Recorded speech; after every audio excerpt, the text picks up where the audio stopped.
ఫిబ్రవరి 19 నుంచి పాకిస్తాన్ దుబాయ్ వేదికగా champions trophy మ్యాచ్లు జరగనున్నాయి. అయితే ఇందులో భాగంగా బంగ్లాదేశ్తో ఫిబ్రవరి 20న టీమిండియాతో మ్యాచ్ ఆడనుంది. అనంతరం ఫిబ్రవరి 24న రావల్పిండిలో న్యూజిలాండ్తో ఫిబ్రవరి 27న అదే వేదికపై పాకిస్తాన్ జట్టుతో తలపడనుంది. అయితే ఐసీసీతో మాట్లాడిన బంగ్లాదేశ్ కెప్టెన్ నజ్ముల్ హుసేన్ షాంటో తమ జట్టు ఈ టోర్నీలో గెలుస్తుందని ధీమా వ్యక్తం చేస్తూ ఈ విధంగా చెప్పుకొచ్చాడు. ఛాంపియన్స్ ట్రోఫీ గెలిచేందుకు మేము టోర్నీ ఆడేందుకు వెళ్తున్నాం.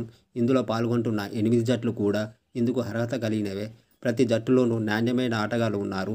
ఇక మా జట్టు సామర్థ్యాల పట్ల నాకు నమ్మకం ఉంది. ఎవరు ఒత్తిడిగా ఫీల్ అవ్వడం లేదు. ముందుగా చెప్పినట్లు ఈ ఈవెంట్లో ఆడే ప్రతి జట్టు విజేతగా గెలవాలని భావించడం సహజం. అయితే మా తలరాతలో ఏముందో తెలియదు. మా అత్యుత్తమ ప్రదర్శన ఇచ్చేందుకు కఠినంగా శ్రమిస్తున్నాం. లక్ష్యాన్ని చేరుకుంటామనే నమ్మకం ఉంది. జట్టులోని 15 మంది సభ్యుల పట్ల నాకు విశ్వాసం ఉంది. మ్యాచ్ ఒంటి చేత్తో మలుపు తిప్పగల సత్తా వారిలో ఉంది.